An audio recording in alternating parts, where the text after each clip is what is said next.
வணக்கம். இது உங்கள் டெமோக்ராட்டிக் தமிழன் யூடியூப் சேனல். இதில் சமூகம் சார்ந்த உரிமைகளுக்காகவும் அவை பாதிக்கப்படும் போதும் அவற்றை பொது வழியில் கொணர வேண்டும் என்ற நோக்கத்திலும் இந்த யூடியூப் சேனல் ஆரம்பிக்கப்பட்டுள்ளது. வணக்கம். கே பாலகிருஷ்ணன் பேசுகிறேன், ரூஸ்டர் செய்திகளுக்காக. இன்றைக்கு சர்வதேச அளவில் நடந்த சில செய்திகளை பார்ப்போம். முதல்ல இந்த வளைகுடா பகுதியில் நடந்த போர், அது குறித்து சில அங்கேயும் இங்கேயுமா நடந்த நிகழ்வுகள், முன்னுக்கு பின் வருகின்ற முரணான தகவல்கள், அதை பற்றி பார்க்கலாம். ட்ரம்ப் ஈரானுடைய ஒப்பந்தத்தில் கையெழுத்திட்டார், அது நமக்கு தெரியும். அது பிரான்ஸில் உள்ள வெர்சைல்ங்கிற இடம். அந்த வெர்சைல்ங்கிறது அது ஒரு ஃபேமஸான இடம். ஏற்கனவே முதலாம் உலகப் போரில் வெர்சைல் உடன்படிக்கை அப்படின்னு சொல்லிட்டு அங்கே தான் ஒரு ஒப்பந்தம் கையெழுத்து போட்டாங்க. அது போன்ற அந்த ஒரு இடத்துல இன்றைக்கு அவர் கையெழுத்து போட்டிருக்கிறாரு. இதை எல்லோரும் வரலாற்று அமைதி என்று இதை கொண்டாடிக்கிட்டு இருக்கிறாங்க, இந்த விஷயத்தை. ஆனால் ஒப்பந்தத்துக்கு பிறகு ட்ரம்ப் என்ன சொன்னார் தெரியுமா? எந்த பின்னணியில் அவர் இந்த கையெழுத்து போட்டாருங்கிறத பார்க்கணும். எண்ணெய் இருப்பு காலியாகிறது. உலகில் எண்ணெய் இருப்பு 4 வாரங்களில் தீர்ந்துவிடும். 4 வாரங்களில் உலகில் எண்ணெயே இல்லாமல் போய்விடும். இந்த ஒப்பந்தம் முழுக்க முழுக்க எண்ணெய் பற்றியது தான். பல மாதங்களாக ஸ்ட்ராட்டஜிக்காக ட்ரம்ப் அந்த இருப்பை காலி செய்து எண்ணெய் விலையை செயற்கையாக குறைவாக வைத்திருந்தார். தன்னுடைய கையில் உள்ள இருப்பை பூரா காலி பண்ணிட்டு ஆர்டிஃபிஷியலாக அந்த எண்ணெய் விலையை குறைவாகவே வைத்திருந்தார். இது பொருளாதாரம் உலக அளவில் ஒரு ஸ்டெபிளைஸாக இருப்பது போன்ற ஒரு காண்பிப்பதற்காக. அந்த இருப்பை மட்டும், அந்த ஸ்டாக்கில் உள்ள அந்த எண்ணெயை வெளியிடாவிட்டால் எண்ணெய் விலை ஒரு பீப்பாய்க்கு $200 தாண்டி இருக்கும். இதை ஆய்வாளர்கள் ஏற்கனவே எச்சரிச்சிட்டாங்க. உடனே இந்த மோசமான நிலைமையினால தான் இவர் இப்படிப்பட்ட ஒரு சூழலுக்கு கையெழுத்திட்டு இருக்காரு. 1983க்கு பிறகு இந்த அளவுக்கு அமெரிக்காவில் உள்ள எண்ணெய் கையிருப்பு குறைந்ததே இல்லை. இது வெற்றி அல்ல அவர்களை பொறுத்தவரை. வேதனை கால ஒரு அவசர கால நடவடிக்கை, வேதனை தரக்கூடியது அப்படிங்கிறத நம்ம பார்க்க வேண்டியிருக்கு. இதுக்கு ட்ரம்ப் என்ன விலை கொடுத்துருக்காரு அப்படின்னு சொன்னால், அங்கே உள்ள அந்த சுற்றி ஹோர்முஸ் உள்ள சுற்றி இவர் நிறுத்தின கடற்படைகளை முற்றிலுமாக நீக்கியிருக்கிறாரு. ஈரானுடைய ஏவுகணை திட்டம் அழிக்கப்படவில்லை. அப்படித்தானே முதல்ல போனார். நம்ம அழிக்கணும்னு சொல்லலை. முதல்ல போனது ஈரானுடைய ஏவுகணை திட்டத்தை அழிக்கப்படும், அது அப்படியே உள்ளது. ஹார்முஸ் ஜலசந்தி 60 நாட்களுக்கு மட்டும்தான் இலவசம். அவர் ஈரான் சொல்லியிருக்காரு 60 நாளைக்கு மட்டும் நாம் இலவசமாக கொடுக்குறேன்ட்டு. அதற்கு பிறகு ஈரான் முழு கட்டணம் வசூலிக்கும். ஈரானை மீண்டும் கட்டி எழுப்ப, அதற்கு ஒரு புத்துயிர் கொடுக்க, அழிந்ததையெல்லாம் மீட்டு கொடுக்க $300 பில்லியன் கொடுக்குறேன். யார் கொடுக்குறது? இன்னும் அது குறித்து தெளிவாகவில்லை. எனவே இந்த அமெரிக்க ஜனாதிபதிகள் எல்லாம் இதுவரைக்கும் வந்த ஜனாதிபதிகள் ரொம்ப கடுமையான ஜனாதிபதின்னு பெயரெடுத்த ட்ரம்ப்பு வேற வழி இல்லாமல் இந்த ஒப்பந்தத்திற்கு கையெழுத்திருக்கிறார். அப்போ அமெரிக்காவை பொறுத்த வரைக்கும் இது எப்படி பார்க்குறோம்னா, நம்ம ஒப்பந்தம்னு பார்க்கறத விட, ஒரு போர் நிறுத்தம்னு பார்க்கறத விட, அமெரிக்காக்காரங்களுக்கு மூச்சு விடுறதற்கான ஒரு இடைவெளி அவர்களுக்கு தேவைப்படுகிறது. அதுதான் இன்றைக்கு உண்மையான நிலைமை என்று பல வேர்ல்டு எக்ஸ்பர்ட்ஸு இப்படி ஒரு கருத்தை சொல்கிறாங்க. ரைட்டு.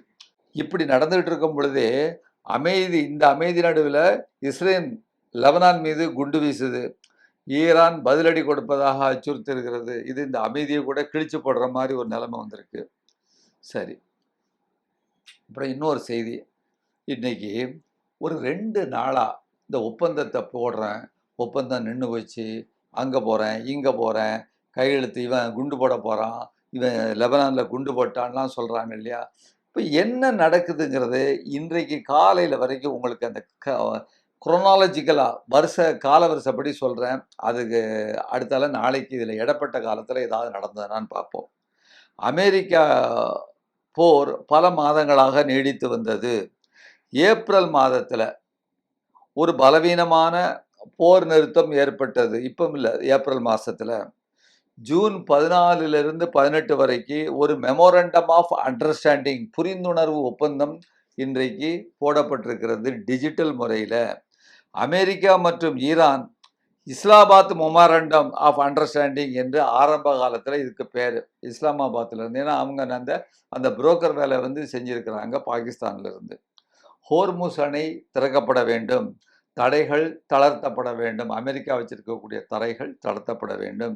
அடுத்த 60 நாட்கள் ஒப்பந்தம் குறித்து பேச்சுவார்த்தை நடத்தி ஃபைனலாக என்னென்ன விஷயங்கள் அங்கே எங்கே டிங்கர் பண்ணுற வேலைகள்லாம் செஞ்சு முடித்து இந்த 60 நாள் டைம் என்று முடிவு செய்யப்பட்டது. இப்போ திருப்ப பாருங்க, அதுக்கு அடுத்தது ஜூன் 18லேருந்து 19 வரைக்கும் ஒரு குழப்பம். என்ன குழப்பம்னா, சுவிட்சர்லாந்தில் நடக்க இருந்த அடுத்த கட்ட பேச்சுவார்த்தை அறிவிக்கப்பட்டது, அங்கே தான் போகிறாங்கன்னு சொல்லிட்டு.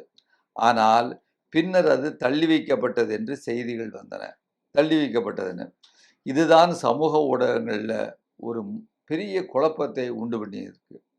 அப்புறம் ஜூன் 20, 21 இந்த 2 நாட்களில் மீண்டும் பதட்டமான சூழ்நிலை. என்ன பதட்டம்? ஹோர்முஸ் நீரிணை குறித்து புதிய சர்ச்சை வந்திருக்கு. ட்ரம்ப் மிகவும் கடுமையான எச்சரிக்கைகளை வெளியிட்டிருக்காரு. என்ன சொல்லியிருக்காரு தெரியுமா? நீ ஒழுங்கா கையெழுத்து போடலைன்னா திரும்பவும் ட்ரம்ப் இப்போ சொல்லியிருக்காரு, ஈரான்கிற ஒரு நாடு இல்லாமல் ஆக்கிருவேன் அப்படின்னு திரும்பவும் சொல்லியிருக்கிறாரு.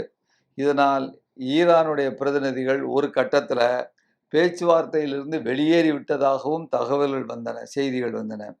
அதே நேரத்தில் பேக்டோர் டிஸ்கஷன்னு சொல்லுவாங்க, மறைமுகமாகவும் பேச்சுவார்த்தைகள் தொடர்ந்தது. கத்தார் மற்றும் பாகிஸ்தான் இடைத்தரகர்களாக இதில் பேச்சுவார்த்தைக்கு செயல்பட்டனர். பேச்சுவார்த்தைகள் முறிந்துவிட்டன, ஆனால் முழுமையாக முறியவில்லை. பின்னணியில் தொடர்புகள் தொடர்ந்தன. ஜூன் 22 தற்போது கடைசியாக நிலை என்னன்னு கேட்டால், சுவிட்சர்லாந்தில் உள்ள உயர்மட்ட பேச்சுவார்த்தையின் முதல் நாள் முடிஞ்சு போச்சு. இருதரப்பும் 60 நாட்களுக்குள் இறுதி ஒப்பந்தத்தை எட்ட ஒரு ரோடு மேப்பை நம்ம போட்டிருக்கோம் அப்படின்னு சொல்லியிருக்கிறாங்க. ஈரான்காரங்க பாருங்க, இந்த ஜேடி வேன்ஸ் வந்தார் அங்கே சுவிட்சர்லாந்துக்கு, அவர் கூட சேர்ந்தே படம் எடுக்கலை, அது ஒரு செய்தி. அப்புறம் லெபனான் மோதலை கட்டுப்படுத்தவும் ஹோர்முஸ் பகுதியில் மோதல்களை தவிர்க்கவும் ஒப்புதல் ஏற்படுத்தப்பட்டுள்ளது. ஈரான் இதை முன்னேற்றம் என்று ஈரான் சொல்லுகிறது. அமெரிக்கா தரப்பும் பேச்சுவார்த்தை தொடரும் என்று கூறுகிறது. இதுதான் இப்போதைக்கு நிலைமை.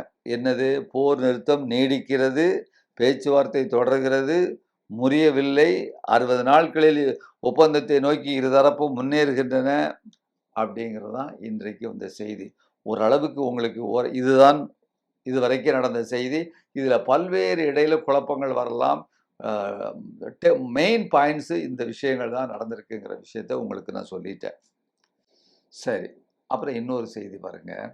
2-3 நாளாக G7 நாடு அப்படின்னு சொன்னாங்க, ஒரு பெரிய உச்சி மாநாடுன்ட்டு. அது என்ன? அதில் நம்ம மோடி ஐயா போய் கலந்துக்கிட போயிருக்காரு அப்படின்லாம் வந்தது.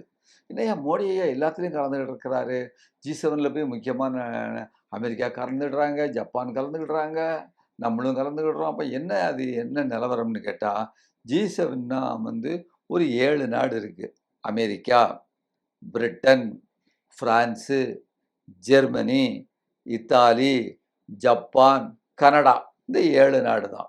இந்தியா இதில் கிடையாது இந்த இதில்.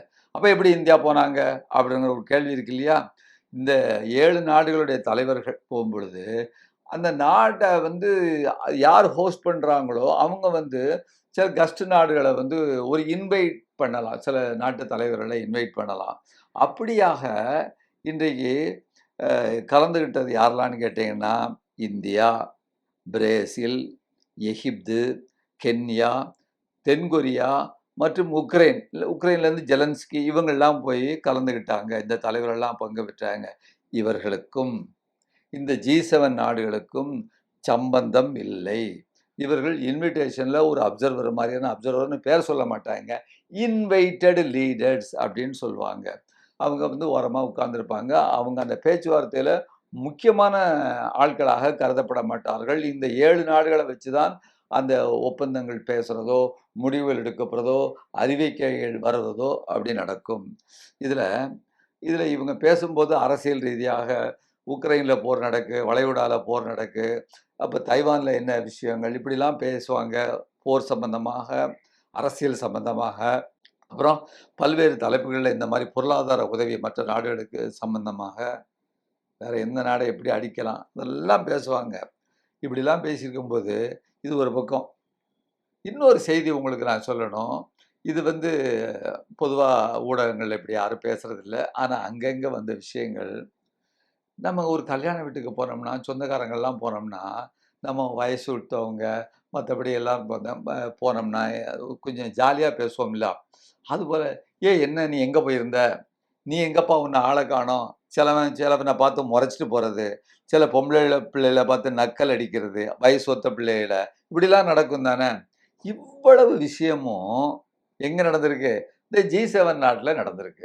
அதுதான் இப்போ ஒரு வேடிக்கை. அத நம்ம பார்ப்போம். ஒரு லைட்டர் வெயின்ல எடுங்களேன். ஆனா இது குறித்து இன்டர்நேஷனல் மீடியால செய்திகள் வந்திருக்கு. சிலவங்க ஒரு துறவற மனப்பான்மையிலே இது குறித்து நாம் மிகச் சரியாக பார்க்க வேண்டும் என்று சொல்பவர்களும், "எப்பா எல்லாம் மனுஷன் தானே! அவங்க எல்லாம் அங்க போயிருக்கும்போது அவனும் மனுஷன் தான். அவனுக்கும் ஆசாபாச உணர்வுகள் எல்லாம் இருக்கும் தானே! கோபம், கீபம்லாம் இருக்கும்ல, தாபம்லாம். அத வெளிப்படுத்தியிருக்காங்கிற சொல்லக்கூடிய ஆட்களும் இருக்கிறாங்க." அதுல முதல் செய்தியா பாருங்க. அமெரிக்க ஜனாதிபதி ட்ரம்ப் ஒரு இத்தாலிய ஊடகத்துக்கு முதல்ல ஒரு செய்தி சொல்லியிருக்காரு. என்ன சொல்லியிருக்காருன்னா, இத்தாலிய பிரதம மந்திரி மெலோனின்னு ஒரு அம்மா இருக்கிறாங்க. அவங்க தான் அங்க 2 பெண் பிள்ளைகள் வந்திருக்கிறாங்க. பெண்கள். ஒன்று யூரோப்பிய யூனியனுடைய லீடர் அந்த அம்மா. கொஞ்சம் வயசானவங்க. இவங்க ஒரு 50ல இருக்கிறாங்க. 50கள்ல. மெலோனி அவங்க. அவங்க இவர் ட்ரம்ப் சொல்றாரு, ட்ரம்போட இருந்து என்னோட இருந்து புகைப்படம் நீங்கள் எடுக்க வேண்டும்னு ஷி பெக்டு. அவங்க அப்படியே கால்ல விழாத குறையா அவங்க கேட்டாங்க. கெஞ்சினாங்க. என்னோட புகைப்படம் எடுக்கணும்னு ஆவலாக இருந்தாங்க. நான் எடுத்திருக்க மாட்டேன். போனா போகட்டும்னு நான் எடுத்துக்கிட்டேன். அவர் மீது பரிதாபமாக இருந்ததால அப்படின்னு சொல்லிட்டு ட்ரம்ப் வெளியே சொல்லியிருக்காரு. அதுவும் இத்தாலி நாட்டு ஊடகங்களுக்கே. உடனே இத்தாலிய நாட்டு பிரதம மந்திரிக்கு அந்த அம்மாவுக்கு இது செய்தி தெரிஞ்ச உடனே அவங்க பேரு ஜார்ஜியோ மெலனி. அவங்க சொல்லியிருக்கிறாங்க காணொளியில, சில விஷயங்களுக்கு உடனடியாக நான் பதில் குடுத்தணும். இதெல்லாம் ஆற போடக்கூடாது. டொனால்டு ட்ரம்பினுடைய கூற்றுகள் முற்றிலும் கற்பனையானவை. நான் வெளிப்படையாகவே இதை கேட்டு அதிர்ச்சி அடைந்துள்ளேன். அமெரிக்க ஜனாதிபதி தனது நட்பு நாடுகளிடம், இந்த நம்ம நேட்டோன்னு சொல்லக்கூடிய நாடுகள் தானே இதெல்லாம். இந்த நட்பு நாடுகளினுடைய தலைவர்களிடமே இப்படி பேசுறாங்களே, இதெல்லாம் சரியான விஷயமா? எனக்கு இதெல்லாம் புரியவே இல்ல. எல்லாவற்றிற்கும் மேலாக அவர் இப்படி பேசுறது முதல் தடவை இல்ல. இதே ஜோலியா அந்த ஆளு பேசிட்டு திரியுறாரு. மேற்குலகம் வெஸ்டர்ன் கண்ட்ரீஸ் இருக்க, அதனுடைய எதிரிகளுக்கும், அமெரிக்காவினுடைய எதிரிகளுக்கும் அவர் அதிகமாக இடம் கொடுத்து அவர்களை மரியாதையாக பேசுறாரு. ஆனா அவர்களுடைய நட்பு நாடுகளுக்கு இதே உறுதியை காட்டவில்லை என்பது ஒரு வெட்கக்கேடான விஷயம் அப்படின்னு சொல்லிட்டு அந்த அம்மா சொல்லியிருக்கிறாங்க. கூடுதலா என்ன சொல்லியிருக்கிறாங்கன்னா, ட்ரம்ப் ஒன்றை நினைவில் வைத்துக் கொள்ள வேண்டும். என்னுடைய நாடான இத்தாலியும் நானும் எவரிடமும் கெஞ்ச மாட்டோம் என்கின்ற செய்தியை அவர்கள் சொல்லியிருக்கிறார்கள்.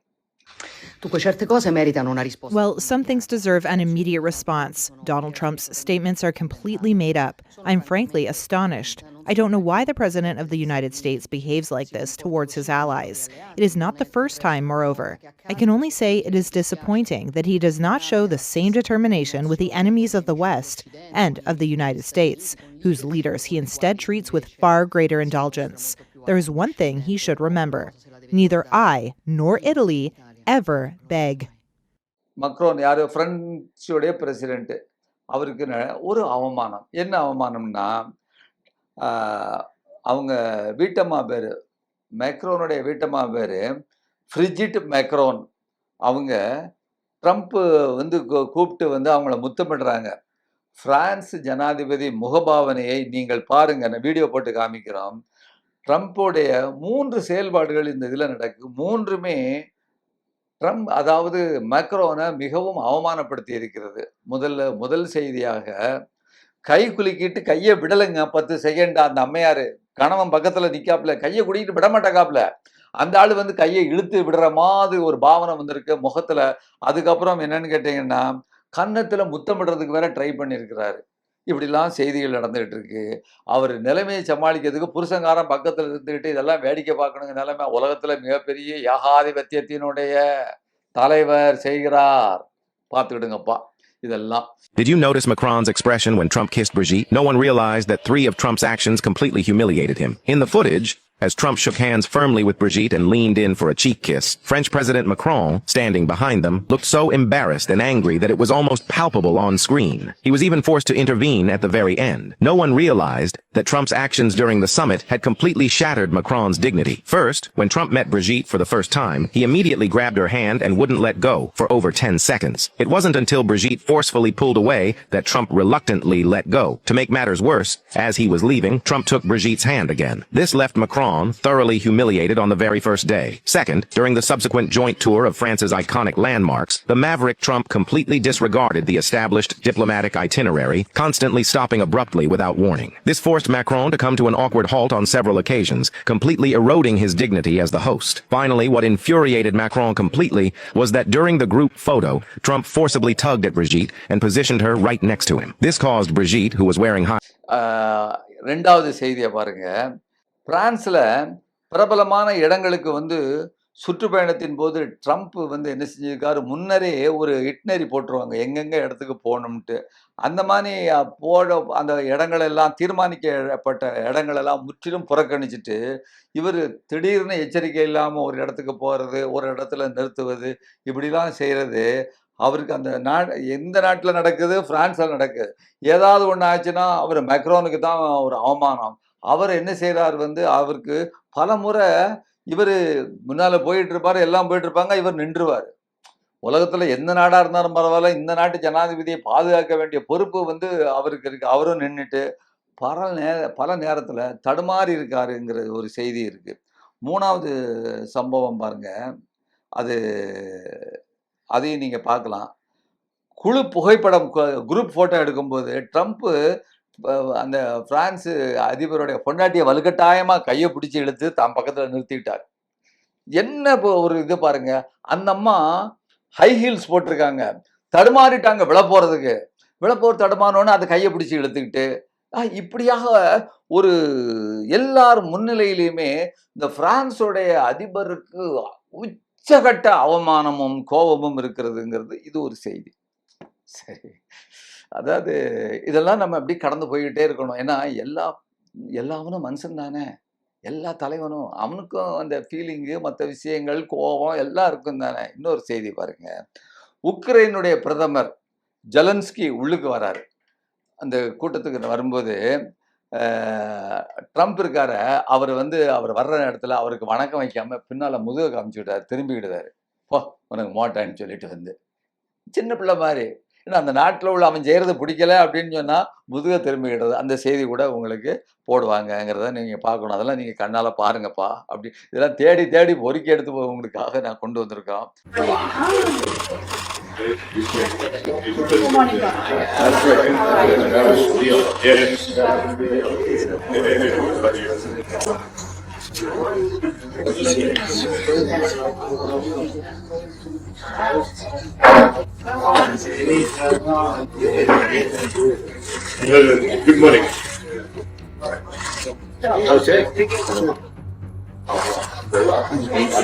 இன்னொன்று, அந்த ஜெலன்ஸ்கி இருக்கார உக்ரைனுடைய பிரதமர், அவர் என்ன செய்யறாரு பாருங்க, அவர் ரஷ்யாட்ட அடி வாங்கிட்டு இருக்காரு, நல்ல அடி. இந்த பக்கம் வந்தோடனே ஒரு மாதிரி கிளுகிழுப்பாயிட்டு பாருங்க. அவர் என்ன செய்யறாரு, அந்த இத்தாலியோடைய பிரதம மந்திரி, அந்த அம்மா இருக்கிறதுலேயே நான் சொன்னேன் இல்லையா, அவங்க 2 பேர் தான் பெண் வந்திருக்கிறாங்க. அதில் இவங்க கொஞ்சம் வயசானவங்க, கொஞ்சம் பார்க்கும்படியா இருப்பாங்க. அவங்கள கூப்பிட்டு இழுத்து உதட்டுல முத்தம் கொடுக்கறதுக்கு ட்ரை பண்றாருங்க. அந்த அம்மா அப்படி இப்படிங்கிறாங்க. இது நல்ல சர்வதேச ஊடகங்கள்லாம் நல்ல கிளீனா எடுத்து திரும்ப திரும்ப போடுறாங்க. சில ஊடகங்கள் சொல்றாங்க, இது நம்ம ரோட்ல போகும்போது இடது பக்கம் போனா வலது பக்கம், வலது பக்கம் போனா இடது பக்கம் கிராஸ் பண்ணுவோம்ல, அது மாதிரி நடந்ததை ஒளி வேற எது மாதிரி நடக்கலைன்னாங்க. எது மாதிரி நடந்ததோ அது உங்களுக்கு நான் உங்களுக்கு முன்னால போட்டிருந்தேன். அது ஒரு விஷயம். Check this out. Zelensky goes to kiss Prime Minister Meloni on the lips, and her reaction is perfect.